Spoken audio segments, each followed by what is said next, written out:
new knife day EDC is. This should be a pretty good one as well. What have we got here? We got the cut test, which will be helpful. Shit. Of course, Heiny Haynes again.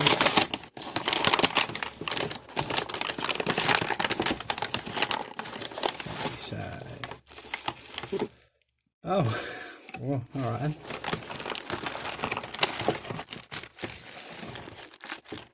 Some characters, some shit, lanyard stuff. What lanyard stuff? That's pretty much it. Well, since I got that out, I'll do this one first. So, no box, no pouch. I'm guessing I'm just gonna have to keep this bag.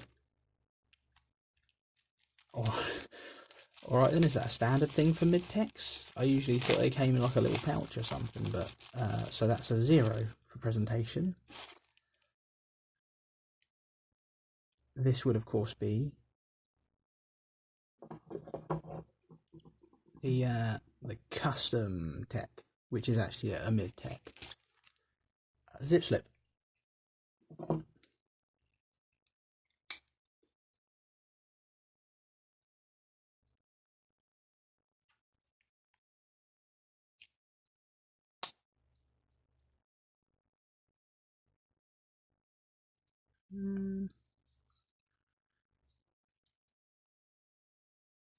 So yeah, it's looking a bit gnarly there.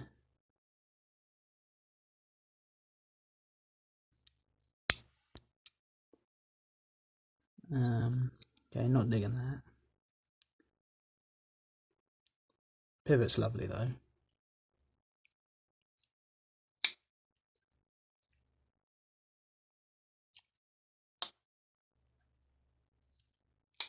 I'm not sure the action's actually any better for being on ball bearings there.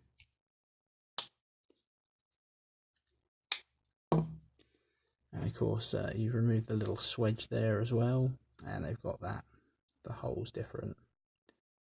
Aside from that, this is largely the same, with an even deeper carry pocket clip. It's certainly a bit thicker.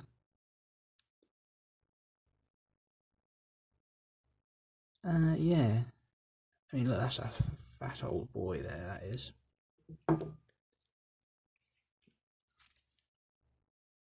This is K110, which is just supposed to be like heavy duty.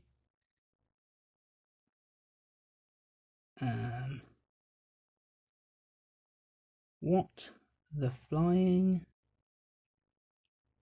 I don't know if you guys can see that sharpening job there.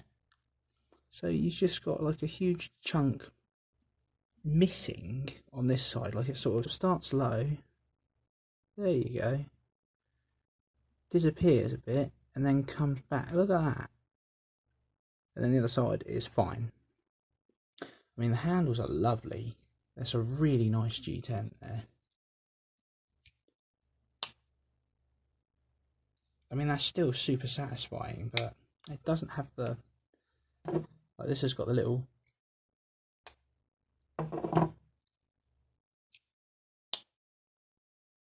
none of the little chink. And this fucker wasn't cheap. This was like 225 quid.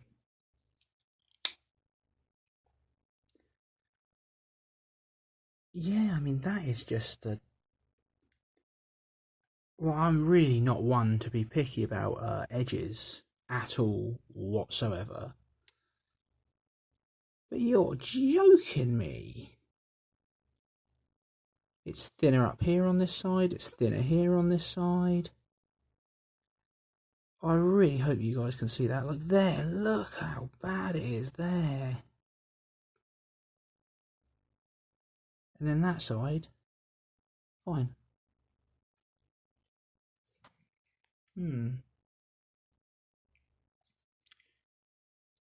Okay then.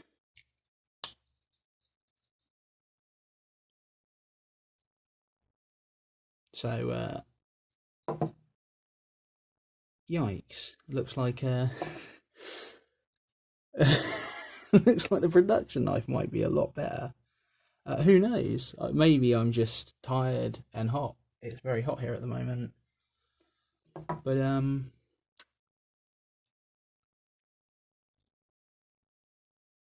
you know, I wasn't expecting much. You know, I knew it wouldn't be much different from this, and I knew, you know, you get better materials on that. Is it sharp? Okay, this one's definitely sharper than mine, but okay, so I mean, initial impressions. If you want a G10 one, the Kaiser Vanguard is actually on sale at Heine at the moment. I think it's like 65 right now. So you're looking at 225, 165, or you can get yourself basically this configuration with you know, equivalent steel, same handles. Alright, you get this pivot instead of that one, but 100 quid cheaper than this, let alone that.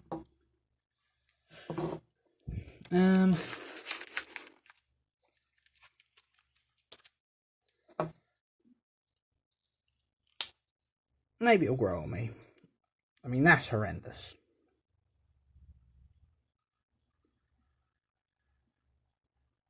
It's such a shame because I gotta say, I'm in love with this one. In love with it. Like I said, this is the second. That noise. Just.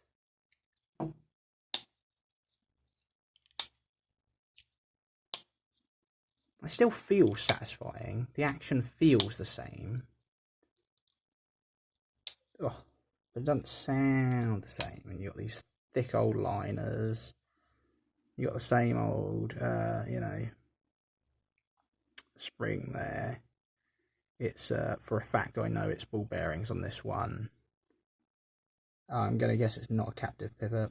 I'm not going to take this apart right now, just because I'm actually very tired right now, which is why this review, or unboxing I guess, might be a little bit lackluster. So don't take my word on it right now. Wait for the full review on this bad boy. But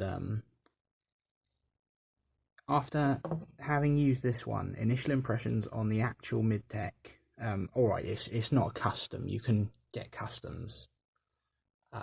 I'm assured they're incredible, and I'm sure, you know, the midtech is sort of like the bridge. But yeah, so take that for what it's worth. Like I said, I'll decide whether I'm keeping this one or not. It's a lot of money for a knife you're not in love with. And I am looking at the WE knife Scamp, which is about the same price, and that looks fucking lovely. So, I was boring and went for the same blade grind because I wanted them to be as comparable as possible. You can get a clip point and a sheep's foot as well, but oh, is it sheep's foot or is it Warncliffe? Whatever, it's one of those two. They're basically the same. I think it's a sheep's foot because it's got a curve at the end. So yeah, I'll update. I mean, I'll probably end up keeping it just because I don't know. That's my first midtech, maybe my last.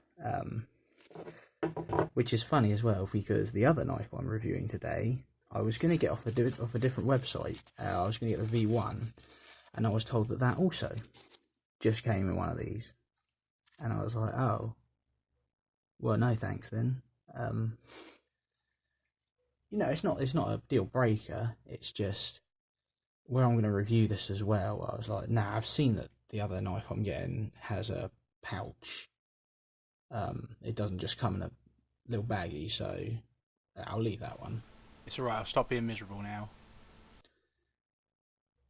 I mean, it is gorgeous to look at. Just having a little stare at it right now, it is. The G10 is really, really nice looking, and you've got like the little, like the chamfering on that is, look at that, that is beautiful, that job. Look at it all the way around, it's really nice. There's no edge. If there's anything that got touched up by Mike himself, it would have been that, probably. I'm hoping it wasn't him that did the sharpening, but if it was, memed me with that pointy spike there, I guess. I mean, it's annoying as well, because like look at the sheen on that. That's really well stropped, and like this is razor sharp. Like I know I made a pig's ear of cutting that paper, but that's because it's been folded in half. I won't make that mistake with the other one. But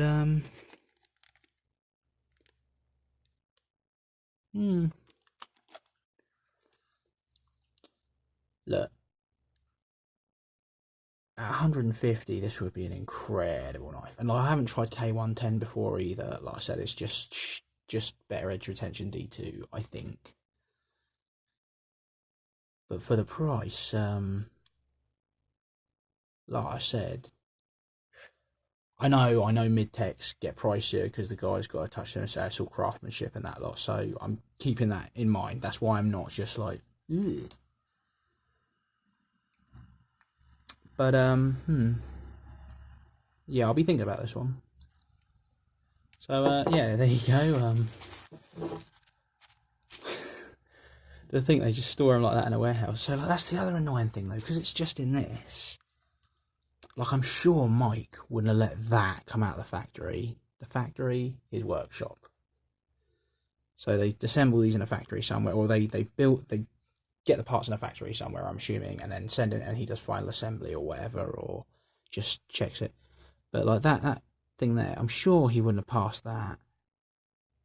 And like, you know, these have been on the Heine store since like, I think around about 2012 or something. There's loads of them. They're just not selling. I'm guessing they're just in a box like that, all on top of each other or something. So it could be that. Or it could have been in the shipping, because why am I putting that away? That ain't going anywhere.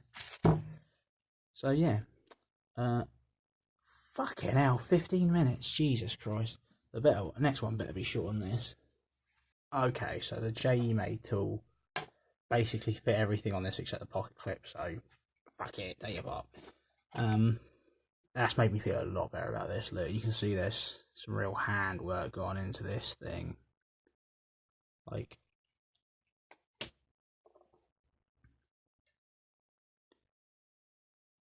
this is number 12. Much like JE made, although this is a much lower number. Number 12. Number 12.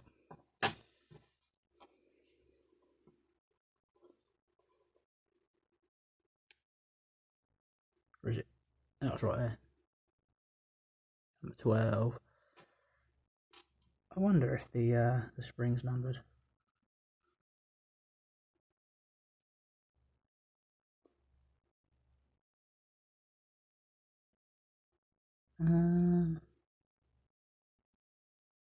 Nah. God, I love that. Look at it. Yeah, that's made me feel a lot better about that. Taking that apart. So it looks like there was glue on this at one point. There's not anymore. So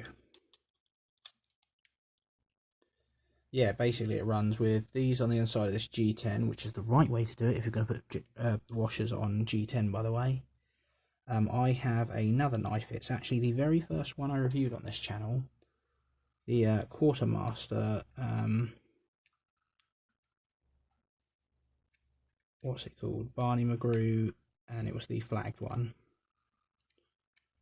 And that, I mean, it's a friction folder for a start. I quite like it, by the way, before I start ragging on it. But it's a friction folder with bearings. One scale is titanium, one scale is G10. Number one, why are you running a friction foreign bearings? Okay, that's different. And number two, so Chicago screws for this as well. That's what people keep calling them. No, go on.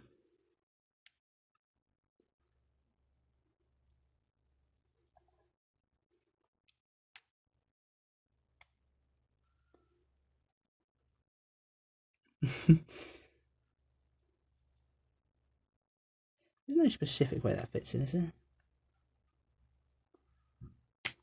There we go, with some force.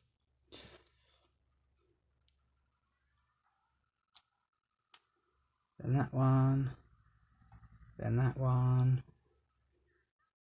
Then these little pins drop in here.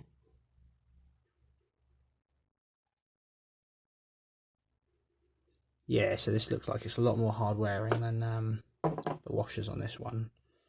So like for a start, everything drops in.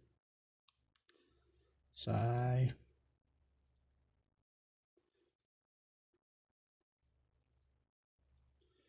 it is nice to see stuff just designed well.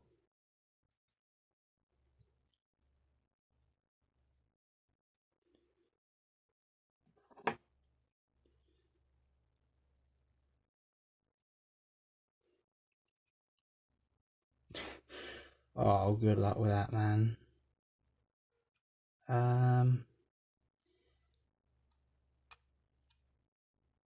Guess that's going to be my best angle of attack.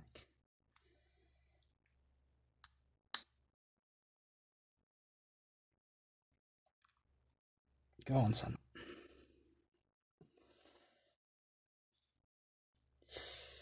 Yikes.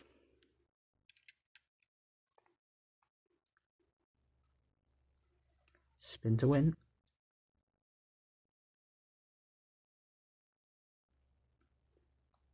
There we go. And then it's one of them, one of them, this bad boy here.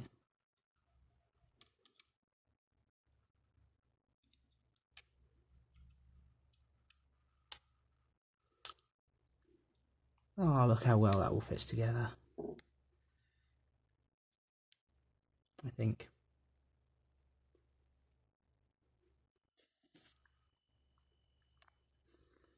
Do you think I've done it?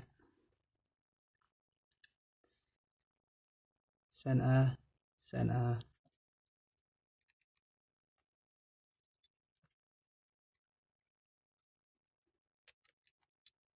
Oh, yeah. Definitely fun.